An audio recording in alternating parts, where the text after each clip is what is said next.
कोटि कोटि प्रणाम। मुझे जुड़े हुए 10 साल हो चुके हैं। शादी के बाद ही मैं जुड़ गई थी, क्योंकि मैं शुरू से पंडित जी को जानती नहीं थी। लेकिन पहले फ़ोन पे इनसे बात करती थी तो पंडित जी का नाम लेते थे, लेकिन मुझे नहीं पता था कि पंडित जी कौन है, क्या है।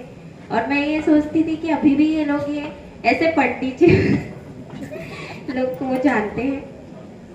बस जब मैं आई तो फिर मैं शादी के बाद पहली बार पंडित जी से मिली थी, तब मैं सिर्फ उनका ऑफिस और यही सब देखने के लिए गई थी। फिर उसके बाद मेरे कमर में बहुत ज़्यादा दर्द होता था तो इसलिए जुड़ी थी।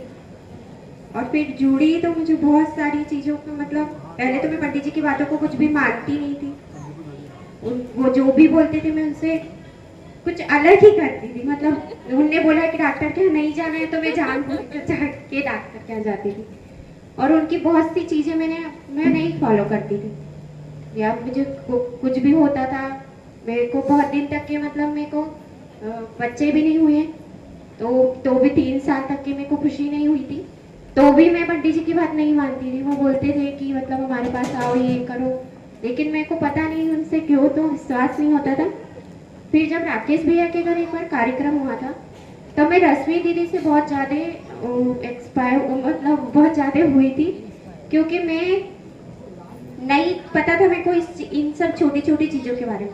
लेकिन रश्मि दीदी ने जब बताया कि मेरा बेटा पानी में डूब गया था और इस टाइप का जब मैंने सुना तो मुझे अपने आप पे मतलब भरोसा नहीं हुआ। और मैं सोचने लगी कि अरे मैं तो कितनी पीछे रह गई हूँ, और मतलब सब लोग इतना बता रहे हैं और मैं क्यों नहीं इन छोटी छोटी चीज़ों पे ध्यान दे रही हूँ कि मेरे साथ भी कुछ हो रहा होगा, लेकिन मुझे नहीं पता कि हो रहा है या नहीं हो रहा है। और उसके थोड़े दिन बाद ही मुझे मतलब खुशी का पता चला कि वो है, और फिर सब ठीक हो गया। और जब मेरा पहला अबॉर्शन हुआ था तब भी पंडित जी ने बोला था कि मतलब हम उनको बिना बताए चले गए थे। और मेरे पति बहुत मानते हैं, उन्होंने चुपके से पंडित जी को बता भी दिया था। लेकिन पंडित जी ने बोला था कि जब उसने मन बना लिया है वहाँ जाने का तो उससे जाने दो। और फिर वो अबॉर्शन हुआ, उसके बाद से फिर मुझे को थोड़ी जब ठोकर मिलती है तभी इंसान आगे बढ़ता है, और मेरे को ठोकर मिली और उसके बाद मैं आगे बढ़ी। और अभी तक के पंडित जी के बताए हुए रास्ते पे ही चल रही हूँ। अब कभी उसको नहीं छोड़ती हूँ। कुछ भी बात होती है, खुशी का भी कुछ भी होता है तो मैं उनको सबसे पहले बताती हूँ।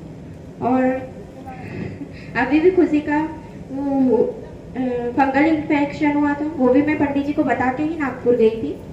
और अभी तक के जो भी सारे काम हुए हैं वो पंडित जी की बदौलत ही हुए हैं, उनसे पूछ के ही हुए हैं। और अभी तक के मैं उनको घर घर का बहुत बोलती थी। सबसे ज़्यादा कान मैंने पंडित जी के खाए कि पंडित जी हमारा घर बनना चाहिए, बनना चाहिए, बनना चाहिए। और पंडित जी हमेशा एक ही बात बोलते थे कि पहले मैं तुम्हारे घर खेती करूँ, 5 एकड़ खेती करवाऊंगा, उसके बाद ही तुम्हारे को ये सब चीज़ मिलेगी, घर का सपना तुम्हारा साकार होगा। तो आज मेरा घर का सपना साकार हुआ है और मुझे बहुत खुशी है कि ताप्ती जी और पंडित जी के आशीर्वाद से ही ये सब चीज़ संभव हो पाई है।